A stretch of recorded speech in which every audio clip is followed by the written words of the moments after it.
Hello everyone, welcome to Dronacharya IAS and today we are going to discuss some very important The Hindu newspaper articles. तो आइए शुरू करते हैं discussion.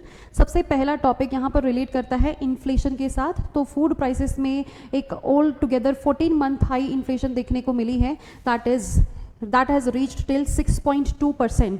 तो it has breached the limit of India's target of inflation. Indian government का जो target है MPC के थ्रू जो टारगेट सेट किया गया था that is 4 ± 2%. 4 ± 2% का जो टारगेट है that is हाईएस्ट लिमिट इसकी 6% ही हो सकती है, उसको अभी यहाँ पर ब्रीच होते हुए देखा गया है। Different categories of the food basket में यहाँ पर इंक्रीज हमने देखा है। जस्ट लाइक अगर हम बात करें सीरियल्स में, वेजिटेबल्स में, फ्रूट प्राइसेस में भी इंक्रीज देखने को मिला है।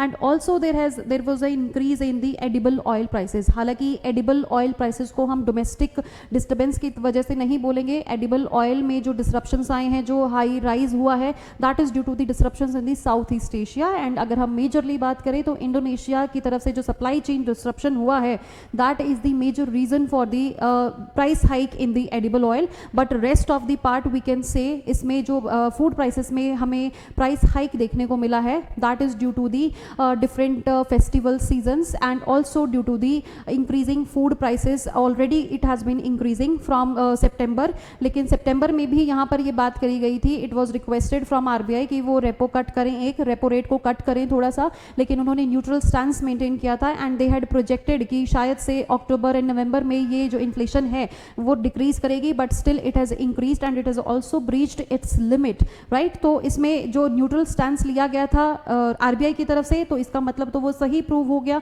अगर वहां पर ये रेपो रेट को हम कट कर देते तो उसकी वजह से inflation could have spiked more, right. तो अभी तो ये फिर भी हम इसको लिमिट में लेके आ सकते हैं। स्टिल यहाँ पर ये प्रोजेक्शन किया जा रहा है कि नेक्स्ट क्वार्टर में या फिर बिफोर एंडिंग ऑफ 2025 हम इसको लिमिट में ला सकते हैं। It might be somewhere near around 4.1% by the end of this December. लेकिन जो हम यहाँ पर बात कर रहे हैं, जो ये टारगेट्स हैं, ये सितंबर में ही बताए गए थे, लेकिन स्टिल जो टारगेट यहाँ पर बोला गया था अक्टूबर में 4.8%, लेकिन 4.8% से तो बहुत ज़्यादा है। तो इसको इन्फ्लेशन को अब कंट्रोल करने का टाइम आ गया है and RBI has to take some important steps here, ठीक है। तो वैसे तो इस पूरे आर्टिकल में डाटा ही दिया गया है, वो डाटा हर महीने आपको इंक्रीज होता हुआ डिक्रीज होता हुआ दिखेगा, that is not at all important for you. But आपको यहाँ पर ये समझना है इन्फ्लेशन कैसे यहाँ पर कंडक्ट कराए, कैसे यहाँ पर इनको इन्फ्लेशन को मेजर किया जाता है। And also it is important कि जो सप्लाई वैल्यू चेन में डिसरप्शंस आते हैं, how they impact the inflation and how the agricultural produce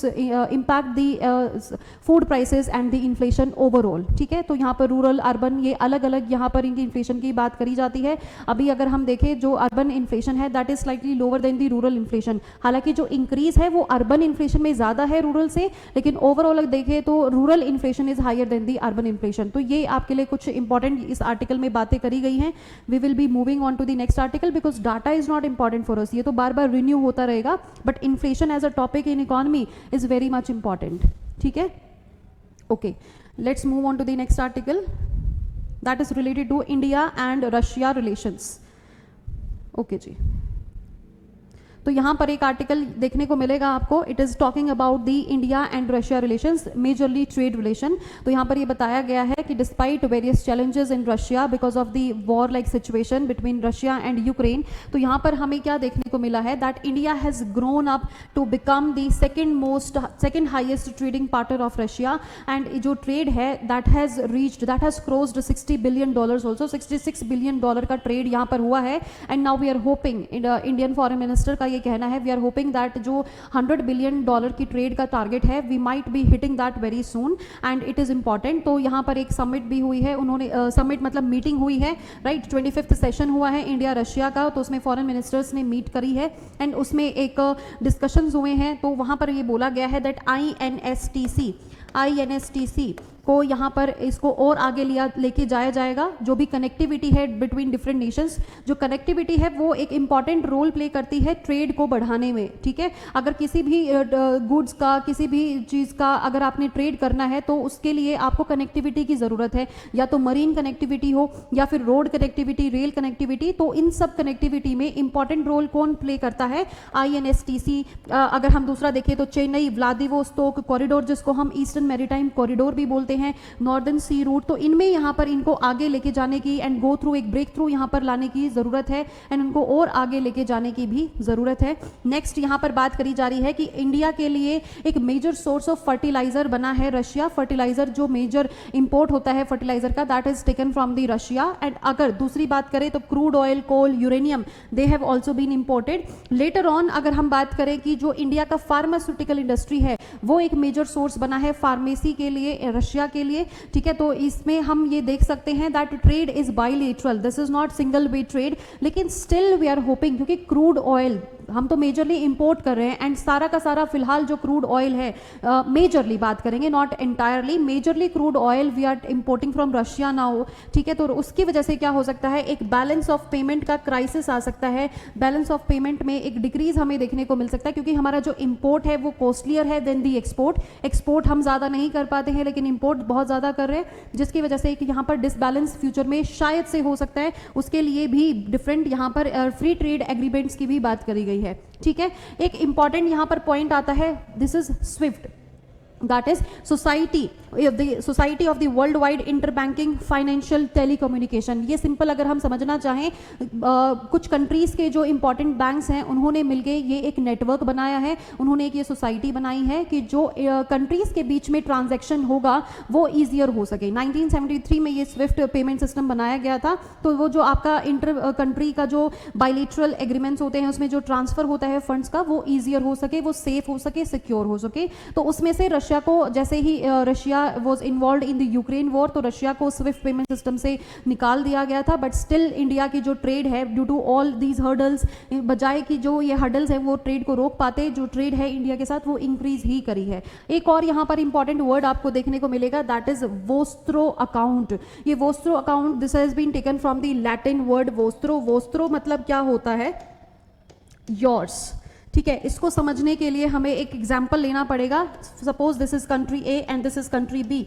तो यहां पर क्या मतलब है कि बी कंट्री का अकाउंट है ए कंट्री के किसी बैंक में, ए कंट्री के बैंक में अकाउंट है बी कंट्री का एंड ए कंट्री की ही करेंसी में है, ठीक है। तो जैसे मेरा अकाउंट हो आपके अकाउंट में, मेरा अकाउंट हो आपकी कंट्री में, राइट, एंड आपकी कंट्री के ही अगर यहाँ पर हम देखें करेंसी यूज हो रही है तो उसको हम वोस्त्रो अकाउंट बोल देते हैं। And these vostro accounts have also led to the fulfilment of various trade obligation. तो ये जो सारे छोटे छोटे पेमेंट्स होती हैं, जो छोटी छोटी आपकी जो डील्स होती हैं, तो इनमें बहुत हेल्प करते हैं ये स्टेप्स, जैसे वोस्त्रो अकाउंट है। अगर हम बात करें यहाँ पर और आगे, तो food, energy and health sector में भी बहुत सारी यहाँ पर फ्यूचर में कॉपरेशन एंड कोलैबोरेशन होने की संभावना है। And also in the sector of defence, in the sector of telecommunications, science and tech और कल्चरल कॉपरेशन में भी बहुत ज़्यादा यहाँ पर हमें आगे जाते हुए दिख रहे हैं, trade relation between India and Russia. And दूसरा यहाँ पर एक और इंपॉर्टेंट बात देखने को मिलती है, that is Eurasian economic union. तो इट हैज़ बीन कमिटेड कि इंडिया के साथ साइन करवाया जाएगा ये Eurasian Economic Union. It majorly comprises of the Central and Northern Asian countries and the Eastern European countries.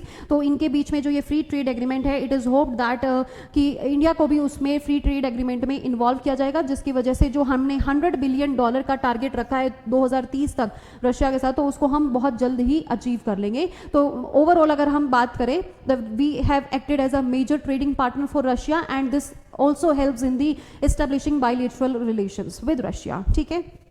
Or that's all in this article.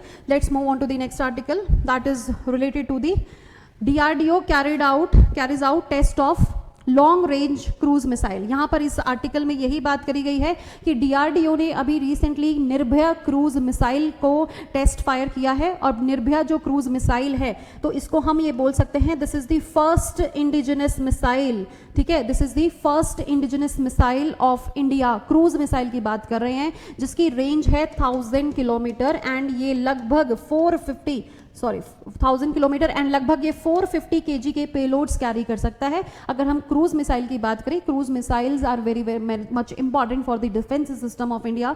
तो जब अगर डिफेंस में हम क्रूज मिसाइल्स का एडिशन करते हैं, cruise missile you must be knowing there are 2 types of missile, एक होती है आपकी बैलिस्टिक मिसाइल, एक होती है क्रूज मिसाइल। तो जो बैलिस्टिक मिसाइल है उसका एक प्रोजेक्टाइल मोशन होता है, राइट। देन अगर हम क्रूज मिसाइल की बात करें तो it travels near the surface, इसका ऑल्टीट्यूड बहुत हाई नहीं होता है, तो ये near the surface he travel करती है और जिसकी वजह से क्या है, इसका जो डिटेक्शन है वो बहुत ही वीक है, इसका डिटेक्शन हम बहुत जल्दी नहीं कर सकते। And also it can target the mobile vehicles also, mobile targets को भी ये टारगेट कर सकता है। एंड ये फ्लेक्सिबल लॉन्चिंग इसकी हो सकती है, इसको हम कैसे भी लॉन्च कर सकते हैं। साथ में इसमें एक इंपॉर्टेंट बात हमें जो देखने को मिलेगी कि जो इसकी स्पीड है it is subsonic speed.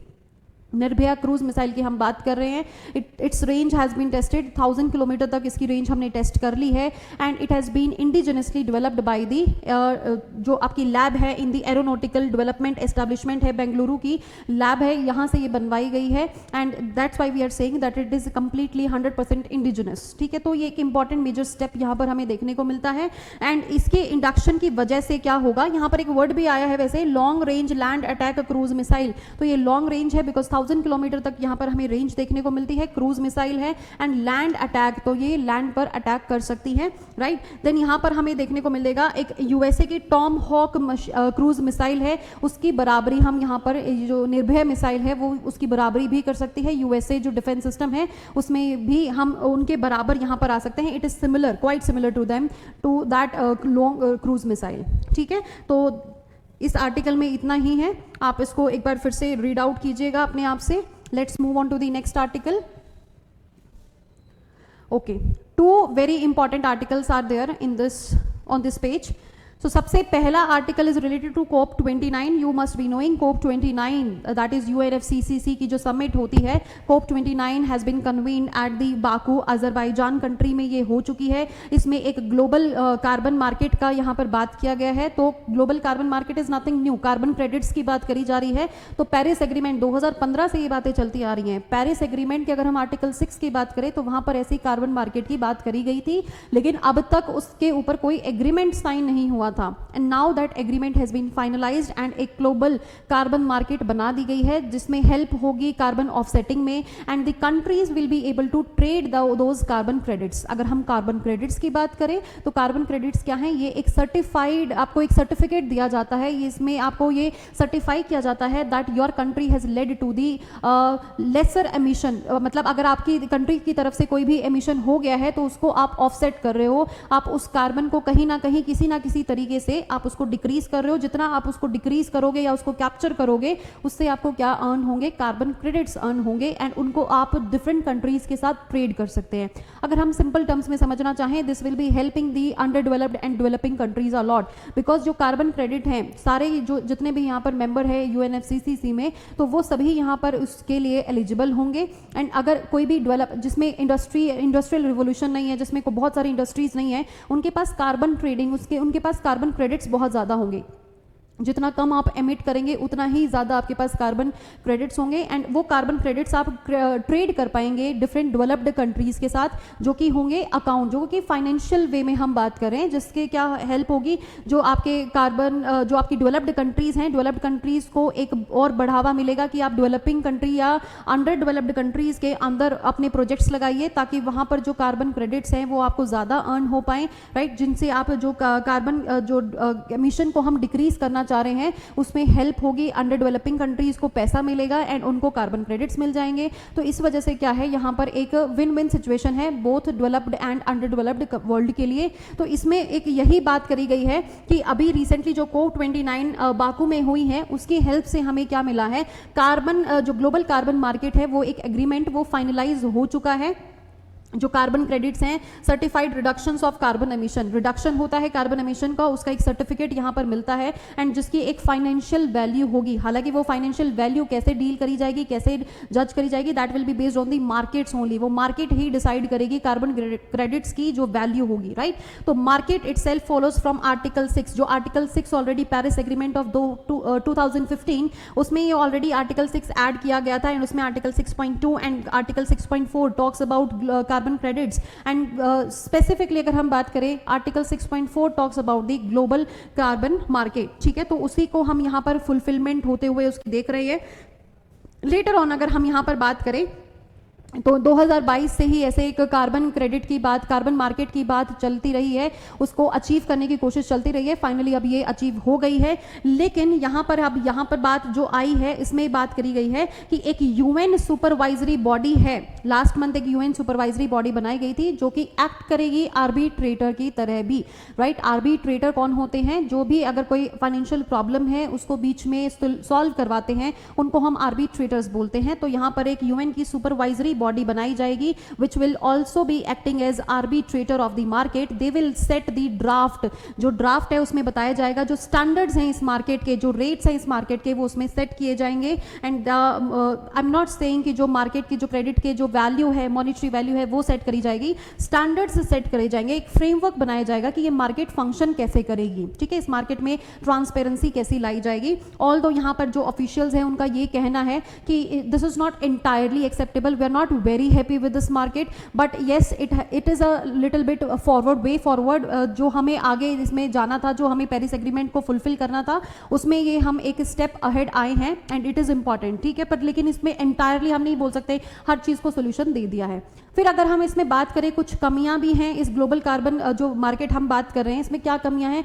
Major एक कमी जो उभर के आई है that is related to the accounting purpose, ठीक है, कि अकाउंटिंग कैसे करेंगे। तो इस आर्टिकल में ही यहाँ पर बात करी गई है कि आप सपोज कीजिए कोई भी डेवलप्ड कंट्री है, उसने किसी अंडर डेवलप्ड या डेवलपिंग कंट्री में एक एफोरेस्टेशन प्रोजेक्ट चलाया है जिसकी हेल्प से 1000 टन्स ऑफ कार्बन तो वो डिक्रीज हुआ है, ठीक है। 1 मेट्रिक टन ऑफ जो यहाँ पर आपको कार्बन है वो डिक्रीज हुआ है, उसको एटमॉस्फेयर में रिलीज होने से बचाया है। तो अब जो लेजर में कार्बन क्रेडिट चढ़ने वाले हैं वो डेवलप्ड कंट्री के चढ़ेंगे या फिर अंडर डेवलप्ड कंट्री के चढ़ेंगे, मतलब डेवलपिंग जिस कंट्री में उन्होंने ये कार्बन जो ऑफसेट लगाया है, जिसमें हमने एफोरेस्टेशन प्रोजेक्ट लगाया है, तो उस कंट्री का इसमें क्या से रहेगा, उस कंट्री को ये कैसे हेल्प करने वाला है, उसके लेजर अकाउंट में ये कैसे चढ़ने वाला है, इसके रिगार्डिंग भी कंफ्यूजन है। दूसरा यहाँ पर बात करी गई है कि जो आपके यहाँ पर क्रेडिट्स हैं तो वो जो किस लाइफ साइकिल, मतलब हम उसको रिसाइकिल कर रहे हैं या कार्बन को कैप्चर कर रहे हैं, तो वो कौन सी स्टेज पर हम उसको अकाउंट्स में लेके आएंगे।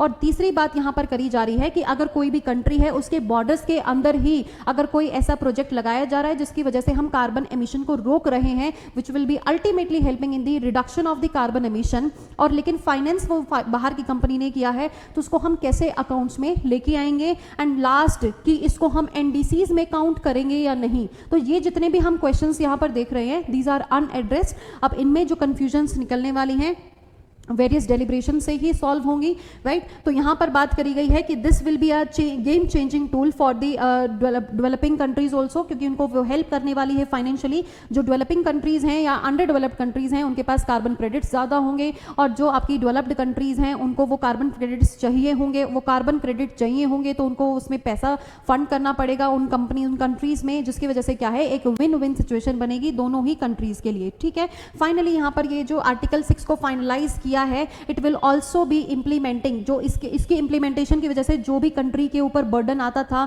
या जो हमें कार्बन एमिशन को रोकने की जो बर्डन आता था कंट्रीज पे, लगभग 250 बिलियन पर ईयर जो चाहिए था उसमें भी हमें डिक्रीज देखने को मिलेगा, right. It will decrease that cost by 250 billion, वो 250 बिलियन डॉलर्स से डिक्रीज देखने को मिलेगा। जो उसमें फंड चाहिए था वो इतना तो एटलीस्ट उसमें कम होगा इसकी हेल्प से, राइट। तो यहाँ पर लेकिन बात करी जा रही है कि एक NCQG, we have discussed it completely earlier also, that is new collective quantified goal। new collective quantified goals की जब हम बात करते हैं तो कह रहे हैं कि एनसीक्यूजी को हम यहाँ पर सबसाइड नहीं कर सकते, हम इसको साइड नहीं कर सकते। जो कार्बन मार्केट बनाई है दैट इज वेरी गुड, मतलब that is very helpful, but it is a part of NCQG. NCQG holistically अपने आप में एक बहुत बड़ी टर्म है और ये एक अलग फंडा है, तो इसका पार्ट है यहाँ पर ये कार्बन मार्केट। इसको हम ये नहीं बोल सकते कि चलो कार्बन मार्केट आपने बना दी है तो इट्स फाइन, एनसीक्यूजी हम अचीव कर चुके हैं। No, this is collective finance. जो आपका यहाँ पर फंड की जरूरत है वो इसका एक पार्ट बना है कार्बन मार्केट, ठीक है। तो हमें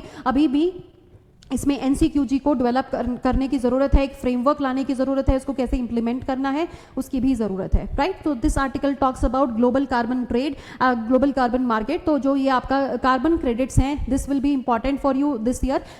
वी आर होपिंग कि आपकी बार कार्बन क्रेडिट से क्वेश्चन आए, तो इसकी वजह से Paris agreement is also very important, carbon credit is also very important, and COP 29 is ultimately very very important, ठीक है। तो आपसे पूछा जा सकता है कि global carbon market has been finalised under which of the by which of the following, ठीक है। ठीक है। तो UNFCCC की तरफ से ग्लोबल कार्बन जो मार्केट है that has been finalised, and इसकी वजह से डेवलपिंग कंट्रीज़ को बहुत फ़ायदा होने वाला है एंड डेवलप्ड कंट्रीज़ को भी फ़ायदा होने वाला है in the form of carbon credits. Clear है? आइए चलते हैं नेक्स्ट आर्टिकल की तरफ। ओके जी, अब जो ये आर्टिकल यहाँ पर बात कर रहा है, इस आर्टिकल में क्या डिस्कस किया गया है वो हम देख लेते हैं। इस आर्टिकल में मेजरली वैसे तो आपको डाटा ही दिया गया है, एक ग्लोबल कार्बन बजट है, काइंड ऑफ रिपोर्ट है जो एक ग्लोबल कार्बन प्रोजेक्ट चल रहा है जिसमें बहुत सारे साइंटिस्ट मिलके ये रिपोर्ट निकालते हैं about the carbon dioxide emission. कितना कार्बन है मार्केट में, कितना कार्बन है एटमॉस्फेयर में, किस कंट्री का कंट्रीब्यूशन है, किस पार्ट का ज़्यादा कंट्रीब्यूशन है, कौन से फॉसिल फ्यूल का ज़्यादा कंट्रीब्यूशन है, लास्ट ईयर कितना इंक्रीज देखने को मिला, इस साल कितना इंक्रीज देखने को मिला है। ये सारा डाटा इस कार्बन बजट में दिया जाता है, global carbon budget. It is a annual report और साइंटिस्ट की एक कमिटी है जो इसमें मिलके इस रिपोर्ट को रिलीज करते हैं, ठीक है। तो इसका जो डाटा है वो आपको थोड़ा सा कंपैरेटिव टर्म्स में आपको डेफिनेटली याद होना चाहिए। एग्जैक्ट मैं बोलूँ तो it's not very very important for you, मतलब डाटा की बात करें, लेकिन वैसे और होलिस्टिकली अगर हम देखें कहीं भी हम इसका एग्जाम्पल साइट कर सकते हैं। अगर कोई भी ग्लोबल वार्मिंग जो अगर हम पोटेंशियल की बात करें या ग्रीन हाउस गैसेज की बात करें तो उसमें कार्बन डाइऑक्साइड की कंसंट्रेशन की बात आएगी तो उसमें हम इससे डाटा उठा सकते हैं डेफिनेटली, ठीक है। तो शुरुआत करते हैं। तो यहाँ पर बात करी गई है कि एक जो GCB है that is global carbon budget, उसके अकॉर्डिंग क्या बोला गया है कि 0.8% इंक्रीज देखने को मिलेगा एमिशंस में, राइट। डिक्रीज की तो हम उम्मीद ही नहीं कर सकते, लेकिन ये बोला गया है कि जो पहले इंक्रीज देखा गया था वो 1.2% तक गया है, लेकिन यहाँ पर कितना है 0.8% तक, right. And then later on जो fossil based carbon dioxide emission है उसमें बोल रहे हैं डिफरेंट कंट्रीज का कॉन्ट्रीब्यूशन कितना है,